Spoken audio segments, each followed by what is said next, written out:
hand up, I'll take a note. I've got Councillor Bayford, Councillor Curran, Councillor Grove, oh sorry, Councillor Martin. You can hold your hands up higher. I've got your names here because that was my great fear, that I'd see a hand go up and nominate the wrong person. So if we can start with Councillor Bayford, thank you. Yeah, thanks, Chairman. I mean, it's difficult to know where to begin really with this.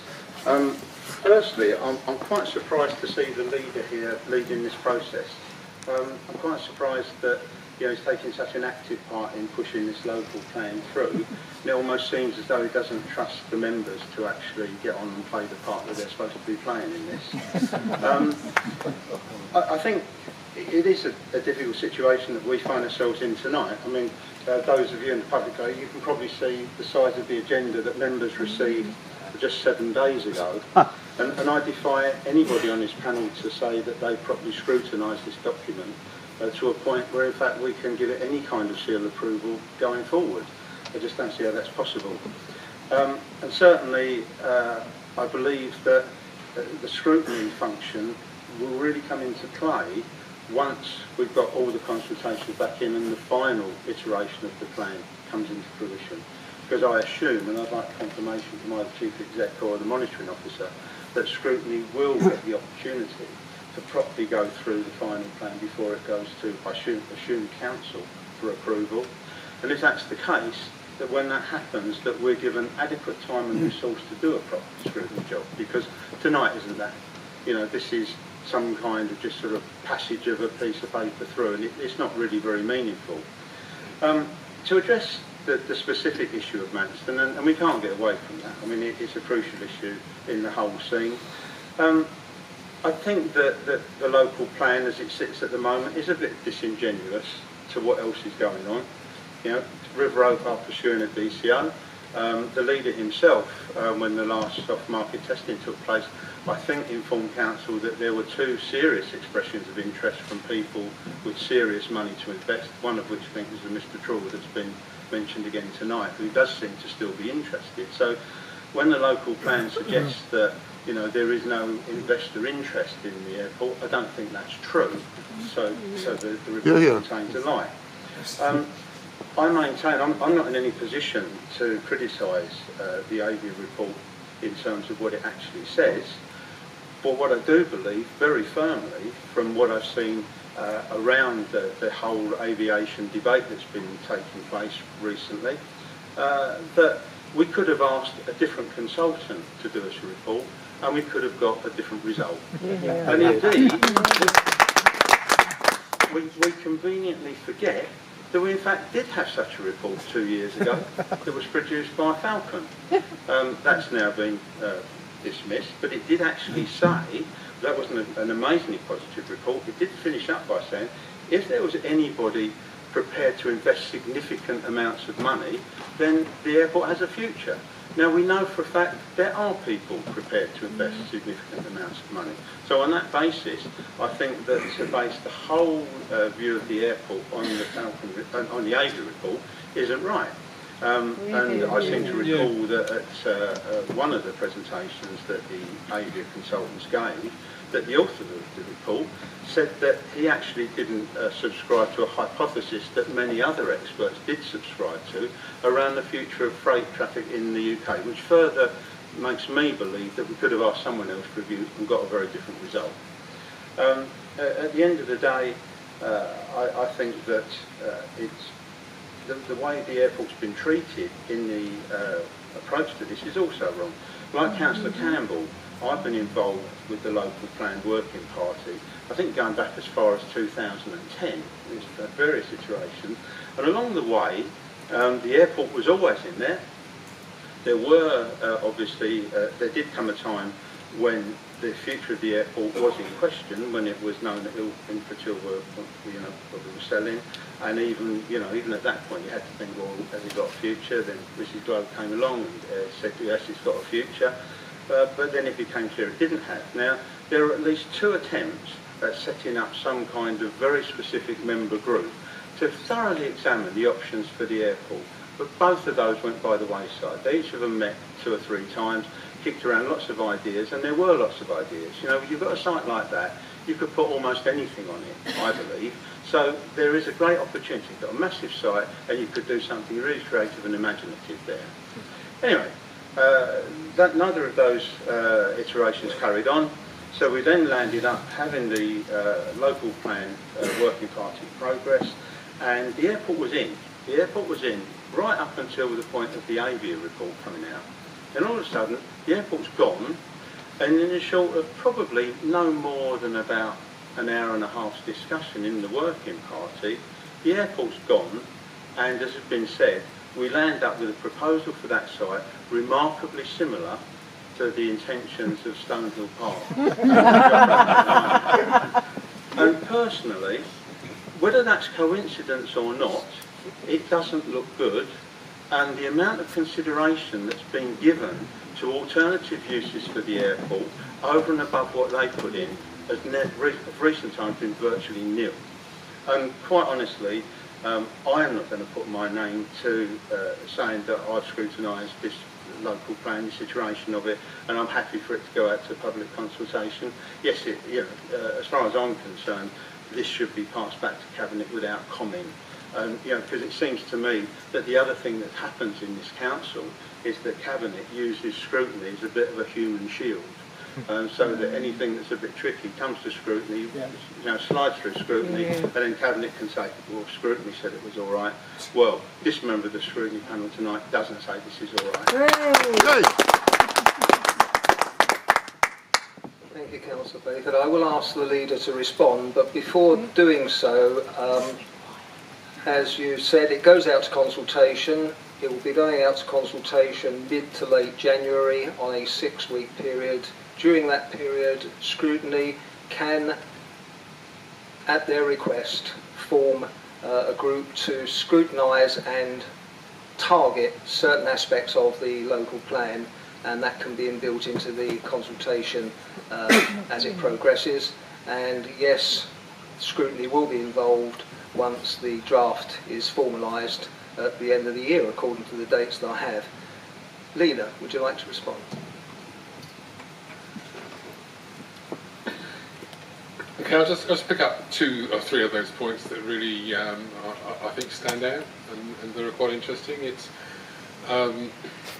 nice to hear that Councillor Leif has been involved in this process since 2010, and you've seen all the ups and downs of it as it goes. But that also means, I believe, he was part of the informal working group that actually moved this proposition forward into the arena that it's in tonight, and therefore had his opportunity to say what he needed to say at that occasion as well. And I'm not aware that he wasn't part of moving that forward at that stage either.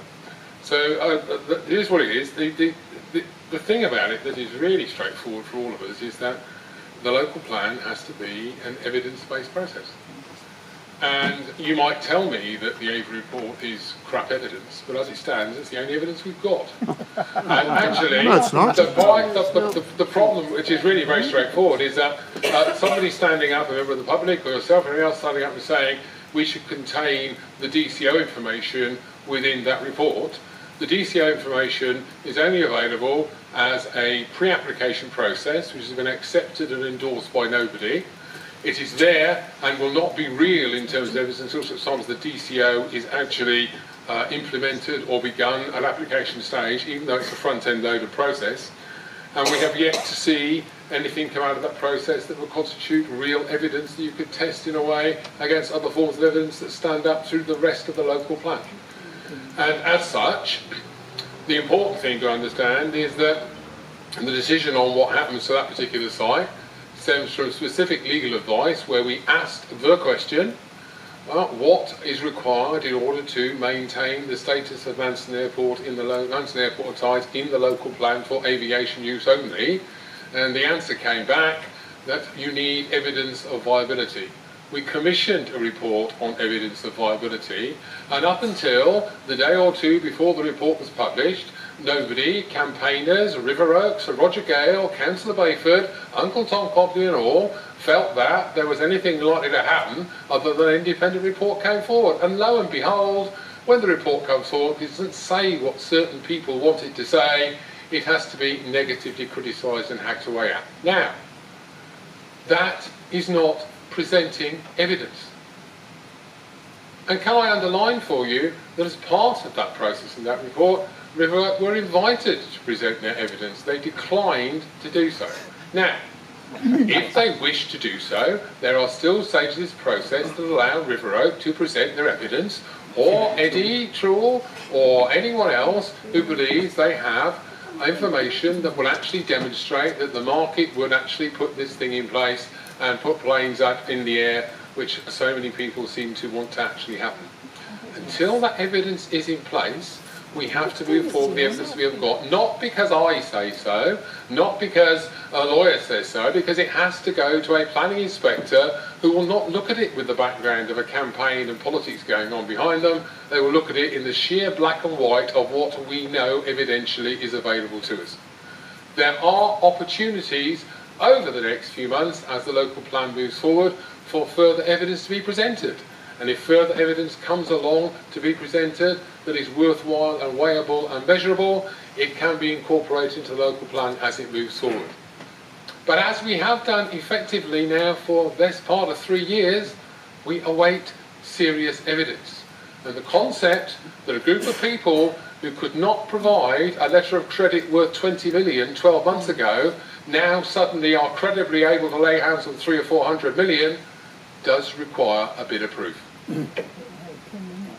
Thank you. Councillor Dave, would you like to respond? Yeah, I most certainly would, Chairman, because as usual, Councillor Wells in his arrogant bluster and his castigation of other people has got his facts wrong. Because, and I think hopefully his deputy can confirm, she's the chairman of the local plan working party that I'm a member, as Councillor Wells rightly said, was right up to the point that this document came forward.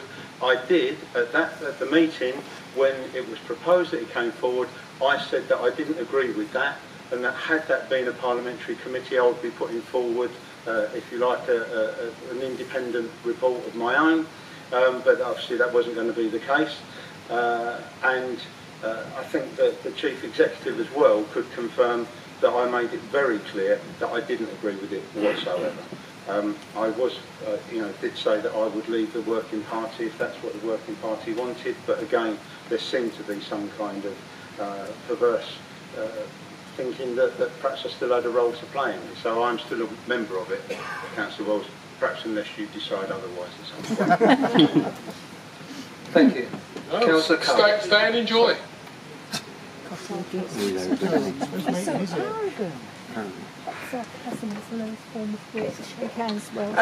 Councillor Bayford, I don't think it's actually necessary for me to do that, but yes, at the last meeting you did make that comment.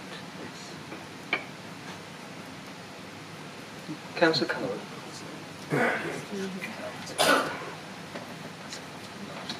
Where to start after all that? I think the first comment I'd like to make is I'm not really sure how reducing housing at the airport site by 500 is going to please anybody, actually. I'm sure it wouldn't please developers, and it certainly wouldn't please anybody that supports the airport. And I would also like to say that when I'm going to do my little talk here, I'm not actually going to call it the former airport site, which has been referred to so many times by Councillor Wells. I don't consider it a former airport site. Now, I'm a new councillor, I've got no baggage, so I don't think anyone's going to pick on me, because they won't have anything on me at the moment. But as a councillor with responsibilities to the people of Thanet, it's my duty on this committee to scrutinise the draft local plan. I'd therefore be failing in my duty if I didn't recommend fundamental changes regarding TDC's decision to propose a residential development at Manston. Now, I was listening to David Stevens there, and he made some very good points. In fact, he stole my first point because I did want to refer back to that overview scrutiny working party meeting back on the 25th of October. because at that meeting we spent a lot of time, if you remember, requesting the word changing regarding the Manston airport site. Now, it was only one small paragraph in the economic growth strategy document for Thanet, and I will say that again because I think that's very significant. The economic growth strategy document, which I, as a new council, would assume it's something to do with the economic growth of Thanet. Now, that document looks to the future of our community. The amendment was requested as the original wording we felt was very negative and perhaps even slightly inaccurate. Now, the new wording I will read out for those that haven't had the good fortune to read that particular document. The first few lines I think are very significant. It says, inland, the Manston airport site is a serious potential opportunity for Thanet's economy going forward. Now, these are the new amended words. These are the words that are now in the document. It also says, as part of the local plan process, Thanet District Council will be required to make a decision in relation to the future use of the site for the future direction of economic growth district-wide. The local plan will be informed by reports commissioned to provide specialist advice to the council in relation to the feasibility of the future for an airport on the site. Now, I think it's quite interesting in 2 points here. I personally have picked out the fact that it says that as part of the local plan process, Thanet District Council will be required to make a decision. Now, I'm not sure that as councillors we've actually made that decision. I'm sitting here feeling that that decision is being made for us. There are a lot of councillors, and I'm not sure that we've had the opportunity to voice our opinions in the right places. Also, the second part, the local plan will be informed by reports commissioned to provide specialist advice. All the information that appears in the local plan document that we've had the opportunity to read through, or look through, or even skim and scan through, it's all about Avia. Now, I didn't want to mention Avia or River Oak tonight. It's been mentioned already by our speaker and Councillor Wells and Councillor Bayford, but reports. That's just one report. Why not refer to other reports? I feel that perhaps we didn't refer to some of the other reports because they didn't say what we want to, perhaps the Cabinet wanted to hear. They went for one report that ticked all the boxes. Now, when you actually look at the report, I'm not going to read all 4.5 inches of it because it's a very big report. Just pick out something on page 22, SPO5. It's referred to again on page 62. It says, taking on board the conclusions of the airport viability report and given the level of objectivity assessed housing of the assessed housing needs, the council considers that the best use for this 320 hectare brown site is for mixed use development, primarily focused on residential. Now, I, as a councillor, a Thanet councillor, representing my constituents, cannot agree to that statement being left in. There are many others, I'm not going to refer to them all, I've got 3 pages of them, all talking about the airfield no longer as an airfield, but as a residential site, and I find that totally unacceptable in the local plan.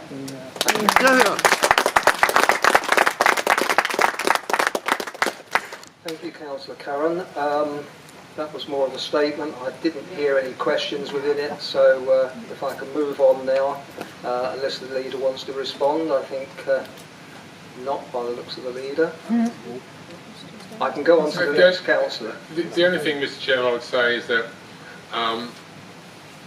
the issue of reports relates to the fact that over the course of the local plan process there have been dozens, if not hundreds of reports on various aspects of the local plan, rather than reports plural in relation to the what issue.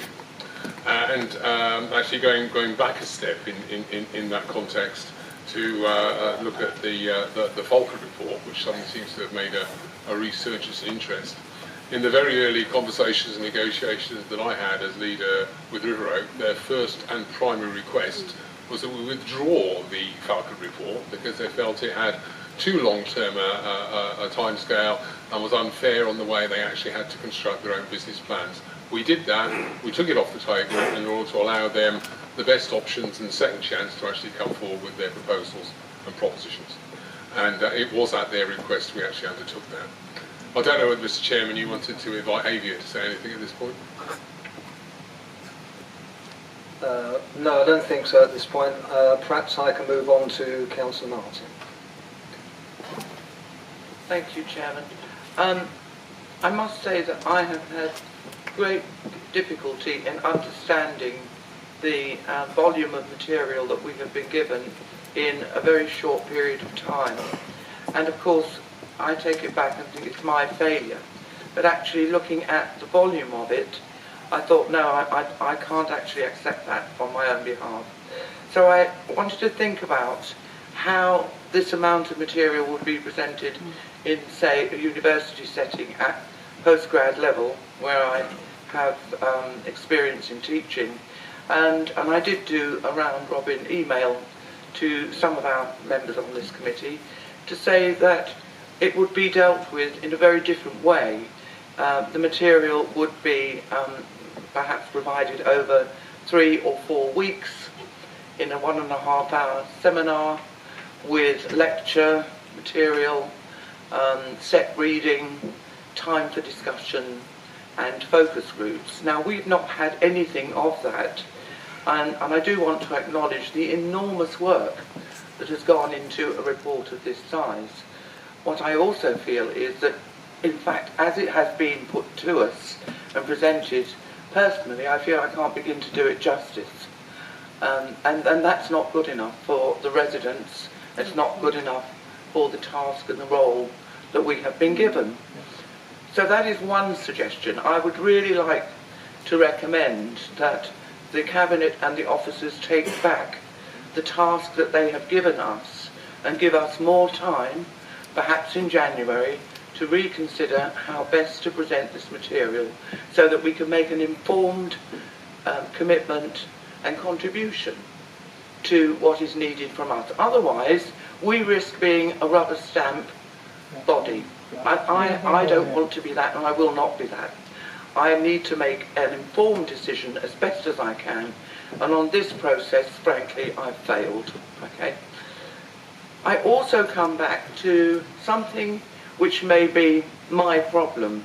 I have a relatively simple view of what we need to do. One thing I think we need to do is to restore much of what we've lost in this area. I fully respect a plan, a local plan, and neighbourhood plans that link into it, although the tracking of that has escaped me, I have to say to you, which is worrying. But you know, if we could look at what we've lost and see how we could restore it, we could do a lot. And I want to go back to the port, because the port, for me, is not necessarily an industrial site. The assumption that it is really, really worries me, because I would like to see, and so would some others, a marine village at that site, possibly with a ferry and with lots of leisure facilities, very much as they seem to be doing at Poole in Dorset. Now, I can't tell you where in this I can have some input into something like that and begin to get some form of consultation with residents. So that's one thing. Manston, I would like to see that we put this back to the Cabinet for further consideration and to give time for other evidence to come forward. I understand that evidence is not that easy to define. It's okay, let's work on that. But to me, in a simple way, it means if there is a credible investor who has a vision for that site, let's talk to them. And I think we owe it to ourselves and to our residents to make sure we do absolutely everything to consider the proper use of that site. I also do not want to live in a town, a beautiful town, with beaches that have all sorts of potential to be developed, very well developed, with all sorts of facilities. I don't want to live in an industrial and engineering town. Whatever we may need to do economically, we have to be imaginative and creative. And I don't want that assumption to be in the local plan. And from my reading, it is. Thank you, Councillor Martin. Martin. Again, a statement. I don't believe there are any questions in there, but can I just remind panel members that we have had members' briefings on local plan, and Scrutiny will have the opportunity of focusing on aspects of the local plan and forming a working party on those aspects whilst we're going through the consultation. And obviously members, constituents have the opportunity of getting involved in the consultation. We need the consultation to be effective. We need to understand what our residents are saying. They need to be constructive. The last time we went out to consultation, I believe in 2015, we had over 1,000 responses, but when it was 2013, someone could correct me on this, I think it was less than 200. So everyone's emphasising the importance of this document, so we need to make sure that everyone takes advantage of the consultation period, and members of the panel, scrutiny panel, do look at targeting certain specific items within the plan in order that we can arrange further scrutiny meetings and whilst the consultation period's going on. Thank you. Councillor Rosecki. Thank you, Chair. Actually, my question was going to be about it coming back to the scrutiny panel during the consultation period, and you've answered that twice, so I don't think I need to ask it. Thank you. Councillor J. Jones. Thank you, Chair. I'd like to make two suggestions to Cabinet that they include specific recommendations in the consultation that underline the inclusion of potential aviation use as part of a mixed-use scenario. Also, the Cabinet should explicitly explain that the evidence produced during the coming phases of the consultation can still be considered between now and the examination in public. Thank you. Councillor Coleman. Thanks. I know mostly we'll be discussing Manston tonight, which is obviously very important, but I would also like to raise another issue. I agree with what Councillor Martin said about getting back some things we've lost, but we should also try and keep what we've got. And one thing we have got around Birches in particular is some top-grade agricultural land, which can be built on, but it's tremendous waste. So I would like to suggest that we look again at the use of top agricultural land for building when there is other land that would be just as effective to be built on.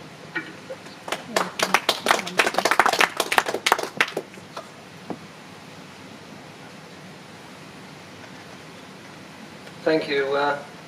Do we have a response from one of the officers on that? I think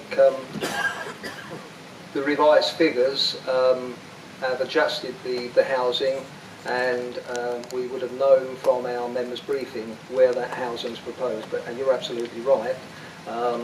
In allocating the land and in allocating areas for development, it doesn't mean that development will take place. It's purely allocating areas to protect other areas and other green spaces. And agricultural land, I'm afraid, falls into that. On the question of waxing lyrically about what we've lost, I could be up here hours waxing lyrically about how things were when I first relocated to Thanet in 1963. Things were very, very different. Any other members wish to speak on the agenda item that we're looking at? Councillor Curran? Yeah, I'd just like to make another point.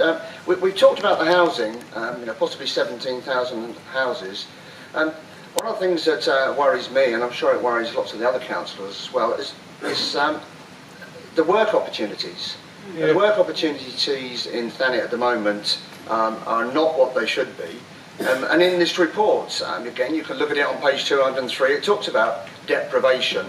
It actually says the area of the coastal southeast is identified as having economic underperformance as a result of its relative remoteness, isolation and deprivation, and therefore all investment opportunities must remain in the local plan. Page 225, key sustainability issues for Thanet. Again, I may be a bit of a statement, but I will put a question on the end so that it doesn't look as if I'm just talking. It says here, support for industrial and employment developments at key sites within the district. I consider the airport a key site within the district. the jobs that could be offered there for people that will eventually be moving down to this area up until 2031. And it says again in our own document that priority should be given to allocating land for delivering economic development, protecting sites for industrial and commercial use where those